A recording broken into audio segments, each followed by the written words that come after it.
Chapter 4. The 7 Potters.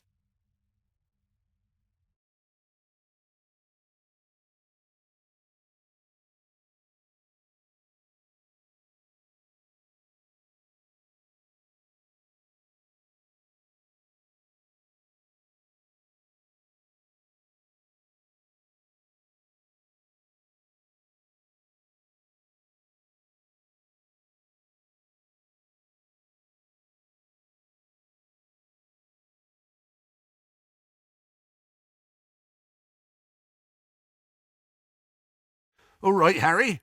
Ready for the off? Definitely. But I wasn't expecting this many of you. Change of plan. Let's get under cover before we talk you through it. Kingsley, I thought you were looking after the Muggle Prime Minister. He can get along without me for one night. You're more important. Harry, guess what? You got married?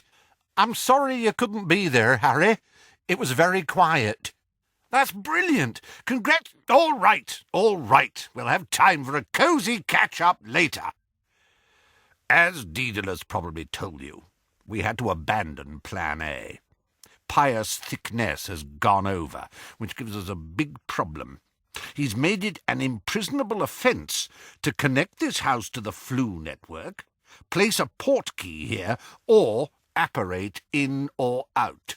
All done in the name of your protection, to prevent you-know-who getting in at you. Absolutely pointless, seeing as your mother's charm does that already. What he's really done is to stop you getting out of here safely. Second problem, you're underage, which means you've still got the trace on you. The trace! The charm that detects magical activity around under-17s. The way the Ministry finds out about underage magic. If you or anyone around you casts a spell to get you out of here, Thickness is going to know about it, and so will the Death Eaters. We can't wait for the trace to break, because the moment you turn 17, you'll lose all the protection your mother gave you. In short, Pious Thickness thinks he's got you cornered good and proper. So what are we going to do? We're going to use the only means of transport left to us, the only ones the trace can't detect, because we don't need to cast spells to use them. Brooms and Hagrid's motorbike. Now, your mother's charm will only break under 2 conditions: when you come of age, or you no longer call this place home. You and your aunt and uncle are going your separate ways tonight, in the full understanding that you're never going to live together again. So this time, when you leave, there'll be no going back, and the charm will break the moment you get outside its range. We're choosing to break it early, because the alternative is waiting for you-know-who to come and seize you the moment you turn 17. The one thing we've got on our side is that you-know-who doesn't know we're moving you tonight. We've leaked a fake trail to the Ministry. They think you're not leaving until the 30th. However, this is you-know-who we're dealing with, so we can't just rely on him getting the date wrong. He's bound to have a couple of Death Eaters patrolling the skies in this general area just in case. So we've given a dozen different houses every protection we can throw at them. They all look like they could be the place we're going to hide you. They've all got some connection with the Order. My house, Kingsley's place, Molly's Auntie Muriel. You get the idea. Yeah. You'll be going to Tonk's parents. Once you're within the boundaries of the protective enchantments we've put on their house, you'll be able to use a portkey to the burrow. Any questions? Yes. Maybe they won't know which of the 12 secure houses I'm heading for at first, but won't it be sort of obvious once 14 of us fly off towards Tonk's parents? I forgot to mention the key point. 14 of us won't be flying to Tonk's parents. There will be 7 Harry Potters moving through the skies tonight, each of them with a companion, each pair heading for a different safe house. No! No way! I told them you'd take it like this. If you think I'm going to let 6 people risk their lives, because it's the first time for all of us, this is different. Pretending to be me. Well, none of us really fancy it, Harry. Imagine if something went wrong and we were stuck as specky, scrawny gits forever. You can't do it if I don't cooperate. You need me to give you some hair. Well, that's that plan scuppered.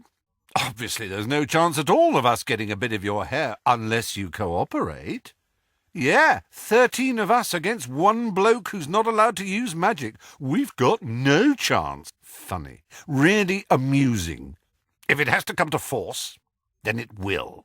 Everyone here's over age, Potter, and they're all prepared to take the risk. Let's have no more arguments. Time's wearing on. I want a few of your hairs, boy.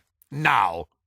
But this is mad. There's no need, with you-know-who out there and half the ministry on his side. Potter, if we're lucky, he'll have swallowed the fake bait and he'll be planning to ambush you on the 30th. But he'd be mad not to have a Death Eater or two keeping an eye out. It's what I'd do.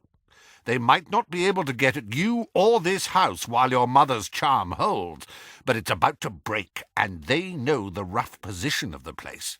Our only chance is to use decoys. Even you-know-who can't split himself into 7. So, Potter, some of your hair, if you please. Now!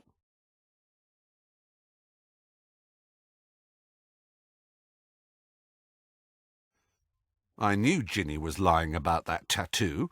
Harry, your eyesight really is awful. Good. You're with me, Harry. That all right? That's great.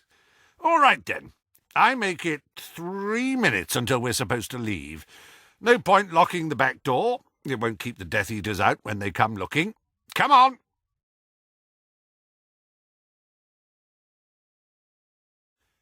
Is this it? Is this Sirius's bike? The very same. And the last time you was on it, Harry, I could fit you in one hand. All right, then.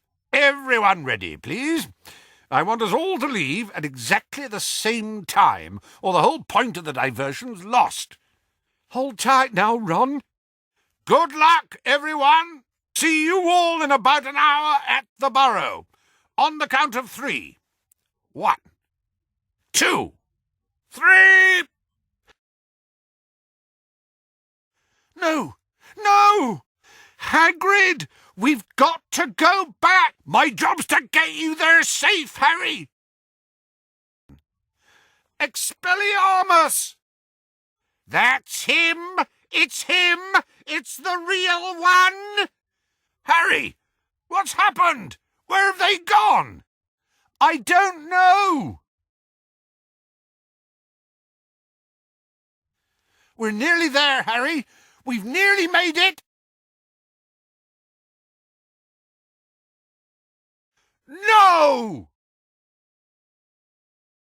Mine! Avada! No! Hagrid!